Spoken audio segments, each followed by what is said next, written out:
Hey guys! Hey, we're so glad you're tuning in with us tonight.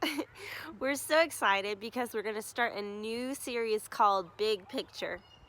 With Big Picture, we have some big things coming up. We would love for you to watch this video with us and then join us with a new chat platform. We're going to be using Google Hangout Chat. I'm going to post the link, and I think this will be a little bit easier than WebEx. We would love for you to join us and just get in the Word with us this week as we launch a new series, and be looking for an invite on the Bible app, or if you're not on the Bible app, we'd like you to join, and there's going to be a link here in the chat for that as well. Should we ask about the voting? Ooh, yeah, so remember those trick shots? I do.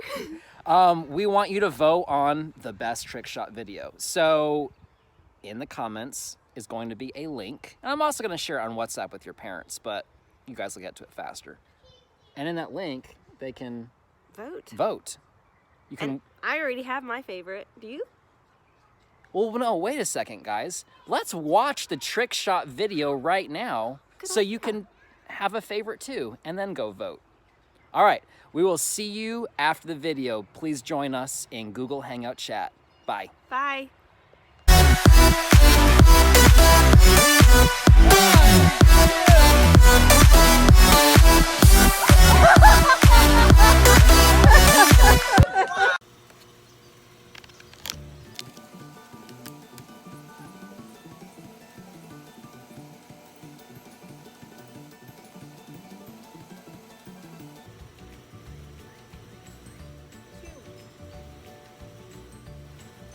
Oh my goodness.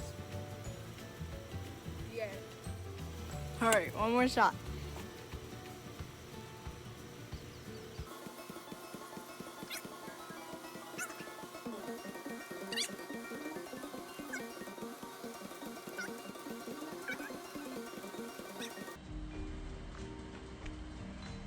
Yeah. Ooh, that hit my eyeball. 6, wait. And that one's on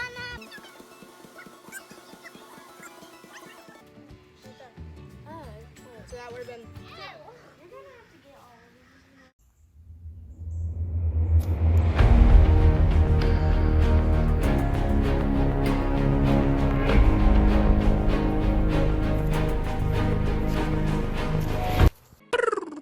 these. I keep myself on a Google Drive. It's not a game and it's do or die. New to the game, I'ma do it right. Got close the door with suicide. Used to have death, now I'm new to life. Ain't got designer, I'm frugal.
How Mr. Ty sets to a domino trick shot challenge.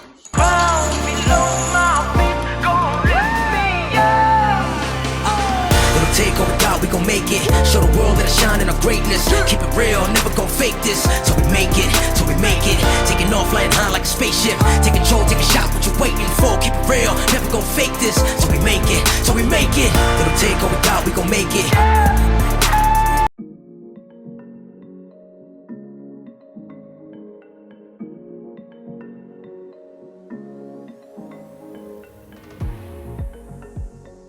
How many of you have heard of the phrase bigger picture? Have you ever thought about what exactly that means? Usually people say the phrase bigger picture when there's more to the story than we can actually see. And sometimes in our lives, it can be hard to see the bigger picture. Take right now, for example. Right now, you might notice how good this place looks. Like how the furniture fits in with all the decorations and how it looks a little bit used but not so messy that it never gets cleaned. The truth is, we set this space up like 2 days ago, and you're just seeing what we want you to see. Behind the scenes, it becomes apparent that there's a lot of work and a lot of mess that goes into making you see what we really want you to see. If you could see the bigger picture, you'd realize just how unorganized a lot of this space is and kind of messy. It's not so picture perfect when you can see everything. When it comes to so many things in our lives, we have a tendency to focus on only one small part of what's happening. We don't always pay attention to what's going on behind the scenes. We tend to look at just one circumstance or one event or one detail and think about the way it's impacting us right now. And when we do that, we miss out on everything else that's happening around us. There's so much more we may not yet see. We're missing the bigger picture. I think this happens in a lot of areas of our lives, but the one we're gonna talk about today is our families. I know all of our families may be different from each other, but I think no matter what, we can all agree on this. When it comes to our families, we tend to think we're the main character in the story. Think about it. We'd rather have everyone else on our schedule of staying up late and sleeping in. We'd love it if family meals could have only the things we like to eat, like mac and cheese and pizza and cupcakes and ice cream and candy, and not things like broccoli and Brussels sprouts and fish and, did I say Brussels sprouts? I really don't like Brussels sprouts, right? We don't think twice when asking our parents to spend money on things like games and sneakers and concert tickets because those are things we want. Basically, without even realizing it, our actions say to our families that we want them to focus first on how we feel, what we need, and what they can do to make life look the way we want it to look. Maybe in your family, things are a little different. Maybe all the attention actually is focused on you. Your parents are all up in your business. They want to know every detail of your life. Your grades are the most important, your activities are the biggest deal, and your feelings are the top priority of the conversation. It's all about what you're doing, how you're feeling, and what you're thinking. And honestly, it's just too much. Your family is driving you crazy with all the questions and conversations and attention. And listen, I get it. That does sound like a lot. But can I just point out one thing? In this case, you too are looking at what's happening in your family in a way that's all about you. You're noticing only how all the attention is impacting you. You're not necessarily thinking about your parents' intentions. You see, whether we really are the center of attention in our families or just wish that we were, we're not seeing the bigger picture. We're not seeing that there may be a lot more happening in our families, things we don't know about or understand yet, that's causing our parents or siblings to treat us the way that they do. Or we're not seeing the bigger picture of our own actions, that the way we view ourselves and treat our families has an impact on them too. And here's the deal. Missing that bigger picture can cause a lot of frustration and hurt within our families. These types of tricky family dynamics have been around for as long as there have been families. In fact, some of the craziest stories in the Bible are about this very topic, and trust me, these family stories are a lot crazier than any of us could even imagine. Today, we're gonna look at one guy in the Bible who found himself in the middle of a pretty crazy family situation.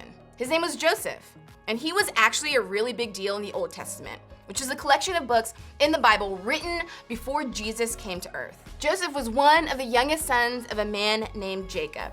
And Joseph had a lot of older brothers, like 10 of them.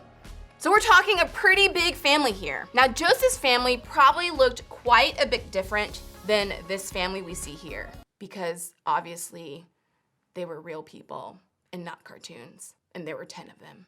But one thing that's true about all families, both back then and now, is that the relationships in them can be tricky.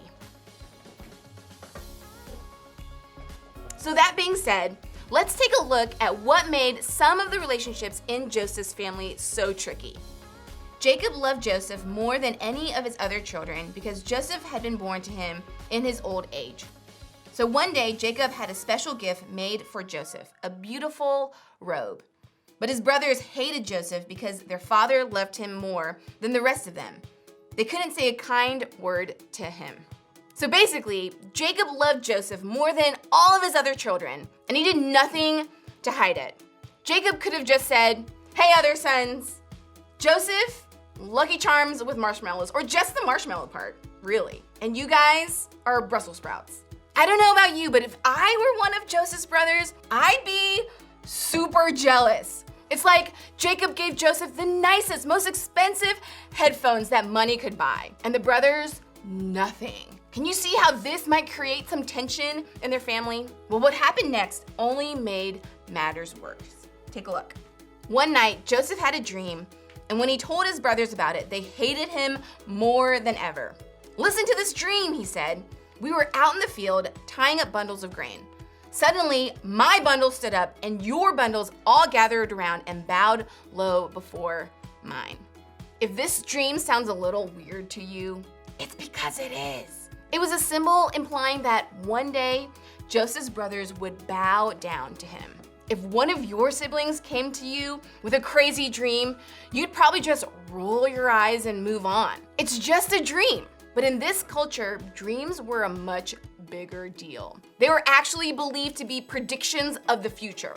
So when Joseph shared his dream about his brothers actually bowing down to him, they believed it was really going to happen. And as the passage tells us, hearing that made Joseph's brothers hate him even more. What's worse, in the next few verses, Joseph went on to share another dream he had, this time where the stars and the moon and the sun bowed down to worship him. As you can probably guess, his brothers got even more irritated after hearing about this second dream. But what do dreams and all this family drama have to do with us? I think what we can learn from this story is this. When we can't see the bigger picture, we should remember the impact we have on our families. Scripture doesn't tell us what everyone in Joseph's family was thinking or feeling, but we can guess a lot based on their actions. It seems like everyone, Joseph, his brothers, even his dad, didn't notice how their actions affected each other. You could say they were missing some major self-awareness, and they definitely didn't see the bigger picture. All that combined caused a lot of conflict. Think about it. Jacob loved his son Joseph so much that he treated him differently than the rest of his brothers. Jacob didn't see the bigger picture, that he was causing a lot of tension and conflict between his sons. And Joseph's brothers weren't aware of the way their strong and harsh responses to Joseph impacted him. They were reacting to the hurt caused by their dad's favoritism of Joseph, but that didn't mean their treatment of Joseph didn't hurt him. Even Joseph struggled in the self-awareness department. He knew his brothers were jealous of the way their father loved and favored him. But still, Joseph came to them with not just one, but two dreams about how great he would be one day. He didn't see the bigger picture of how sharing those things might hurt his brothers even more. Everybody in this story was missing the bigger picture. They weren't paying attention to how they were negatively affecting their other family members. Honestly, I think that's true for a lot of the family tension and stress we experience. Typically, nobody's trying to be self-centered. We're simply trying to make sure that our needs are getting met. We're trying to make sure things go the way we want them to go. We're not trying to hurt anybody else. We're honestly not thinking about anybody else at all. But that's the problem. When we only think about ourselves, we miss the bigger picture. We miss the way our actions impact others. Maybe you feel like everyone else in your family isn't paying attention to how their actions impact you. Maybe your mom lied about something, or your dad left, or one of your siblings has hurt you repeatedly and without consequence. To you, I'd say this. There's more to those stories. The people who hurt you or your family, they usually do that because somebody hurt them. They were reacting out of their own pain. Does that make what they did okay? Absolutely not. And I really encourage you to talk to someone you trust if you're being mistreated or harmed in some way. But it can help us see the bigger picture when it comes to the way we feel about them. Here's the point. When you can't see the bigger picture, remember the impact you have on your family. So many of us are hyper aware of the way our family affects us, but we're rarely aware of how we affect them. That's what happened with Joseph's story. And look how that turned out. Not so great. Everybody was upset. And as you'll see in later weeks, things got worse and worse before they got better. Instead of letting this be the story of our own families, we can flip the way we see what's happening. We can work on becoming more aware of how our words, actions, and behaviors impact our families. When you can't see the bigger picture, remember the impact you have on your family. So what does this actually look like? How do we start seeing the bigger picture when it comes to how our actions impact our families? First, be aware. I think we have to work on developing an accurate view of ourselves. We have to be aware of how our actions impact others. Start by asking yourself, how's the way I'm acting affecting my family? How can I put my family first? What do I need to give up or put aside to serve my family? How can I show up and love my family? What can I do to put my family needs before my own? Paying attention to how our actions affect others is hard. It's not always easy for us to see the way we're impacting other people. If you aren't sure, ask someone close to you for honest help. A small group leader, a parent, a friend, a sibling. Go to someone who knows you well and will speak the truth in love. Ask them to help you see something in yourself that maybe you can't see on your own. Second, take a step. Take one step to change that thing in yourself or to be more aware of the way it impacts others. Then choose a different response. Maybe you always speak harshly to your younger sibling, so you need to practice recognizing and correcting that tone. Maybe you leave your clothes or dishes or school stuff around the house for your parents to clean up, so you need to practice better awareness to pick up after yourself. Or maybe you need to control your temper instead of blowing up at your family when you're tired or frustrated or mad or hungry. Whatever it is, pause and think about how you're affecting others. Look at how you're impacting the bigger picture and make a move to change it for the better. Remember, when you can't see the bigger picture, remember the impact you have on your family. As you head out, I want you to think about this question. What's one way I might be causing conflict or tension in my family?